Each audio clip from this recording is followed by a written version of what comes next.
Welcome to the Mobile Home Park Mastery Podcast, where you will learn how to identify, evaluate, negotiate, perform due diligence on, finance, turn around, and operate mobile home parks.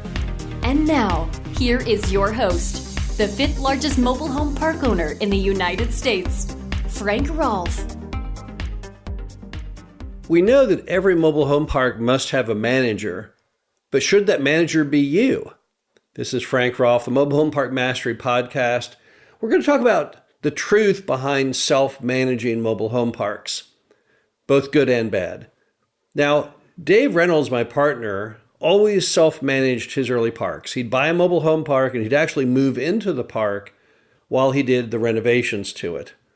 And I also self-managed in person my early mobile home park, Glen Haven.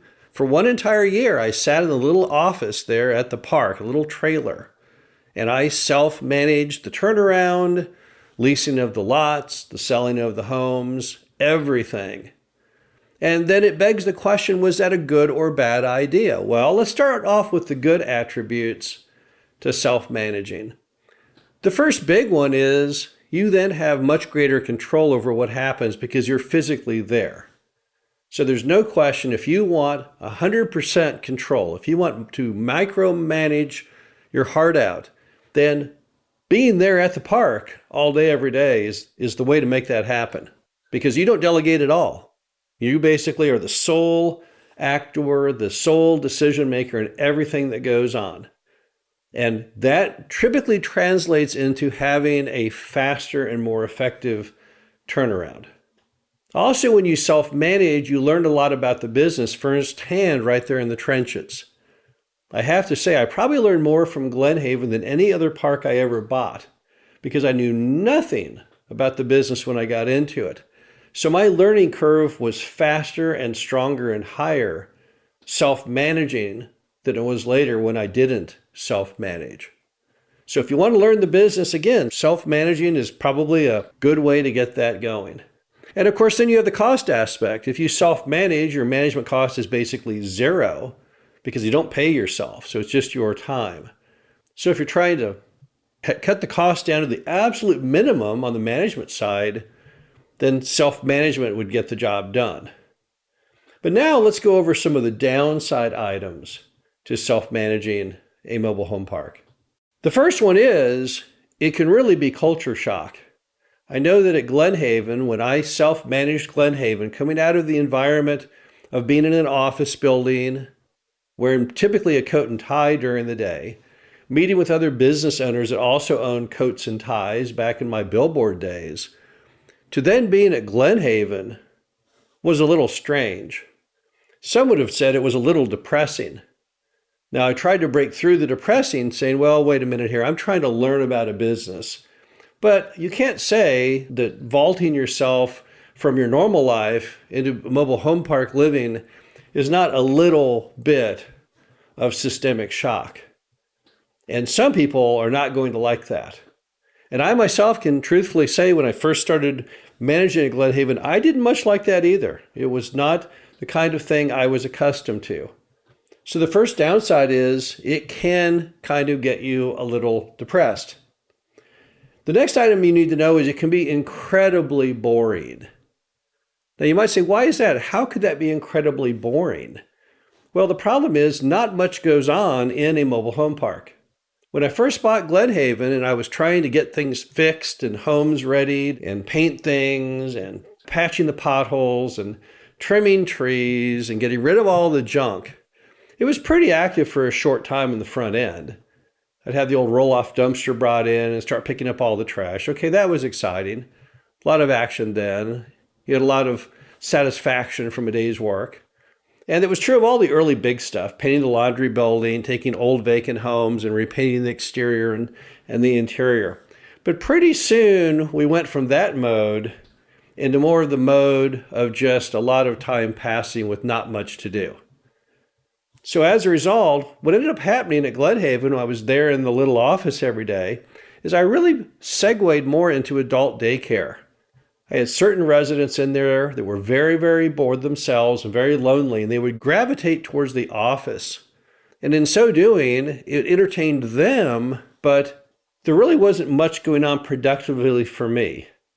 So as a result, managing, which I thought would be a daily affair of excitement and interaction with customers, isn't really what happened. Now, it was still important for me when we were getting things done in the early days to be there to pay that contractor and tell that vendor, wait, no, that's the wrong color, right? That isn't the paint color I chose. But the problem is that they did the work. So in a typical day, I might meet with people once in the morning, what's going on, once in the evening, look at what had happened, but I wasn't physically doing it. I was kind of just hanging out in the office. And so after a while, that got to be a real grind. It really, really got boring.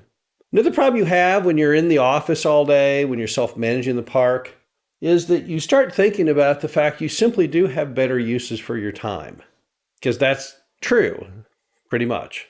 So being a manager of a mobile home park, while a valuable skill and an important asset for any mobile home park owner, it's not typically something that you couldn't delegate for a lot less money. I mean, how much do you pay a manager? If you say, well, I pay my manager $12 an hour. Well, it then begs the question, is your time only worth $12 an hour? Or is your time worth far more than that? And if the answer is no, my time is worth way more than that. My time is worth $100 an hour or $200 an hour or $500 an hour. Well, then what in the world are you doing sitting in that mobile home park office? Get somebody else in there to lower cost and go out and do something more productive. Finally, another big problem when you self-manage is that you get too involved in things that are not really important for the business because you're kind of bored and you mean well, but you start to micromanage ridiculous things. And that's when I knew at Glenhaven I really had gotten myself in trouble, was the saga of the laundry building paint color. What happened was Glenhaven's laundry buildings looked terrible. They were in horrible repair. All the paint was peeling off them, and I decided let's paint them, but let's paint them instead of the old off-white color that they were, which showed so poorly with age and discoloration. Instead, I would paint them a green color that I thought was more tasteful. So I went down to the paint store and I got a bunch of paint and I hired a painter and we painted the laundry buildings, and I didn't like the color green. The first green we had, it didn't look right to me. It was like too lime color.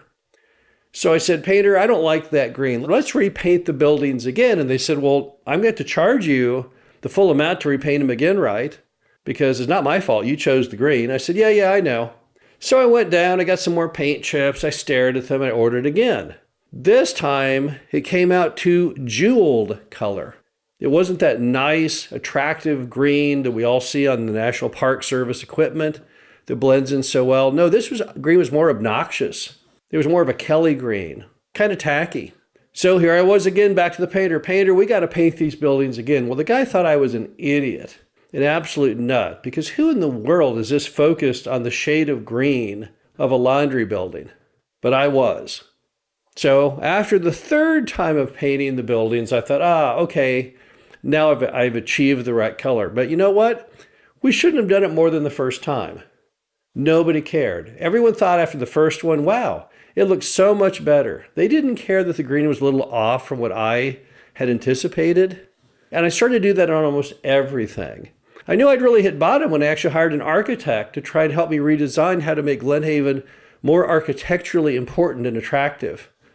And I was very close and was toying with the idea of taking all of the old flat-roofed homes in Glenhaven and painting them a terracotta color, painting the doors turquoise, and getting logs and sawing the logs off in little 1-foot increments, and then affixing those to the tops of the homes so it looked like some kind of expensive New Mexico installation, like something you would see in Taos or Santa Fe.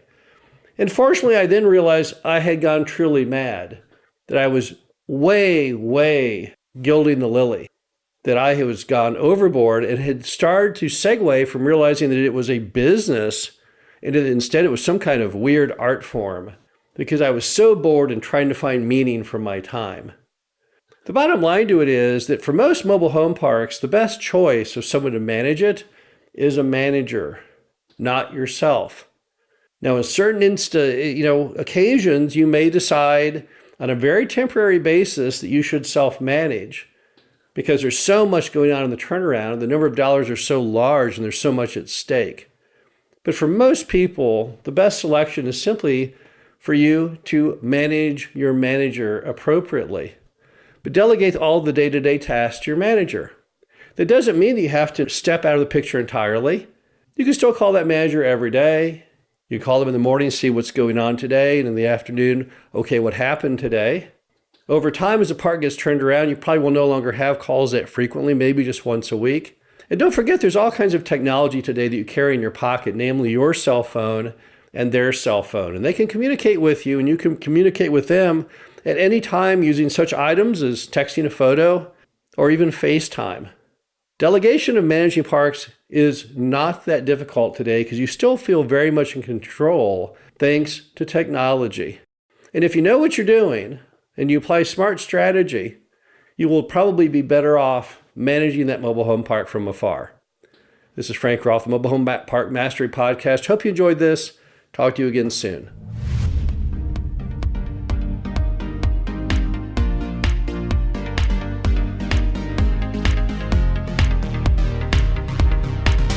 Thank you for listening to the Mobile Home Park Mastery Podcast. Be sure to visit us at mhpmastery.com to subscribe to the show, read our show transcriptions, and access all of our great information on mobile home park investing.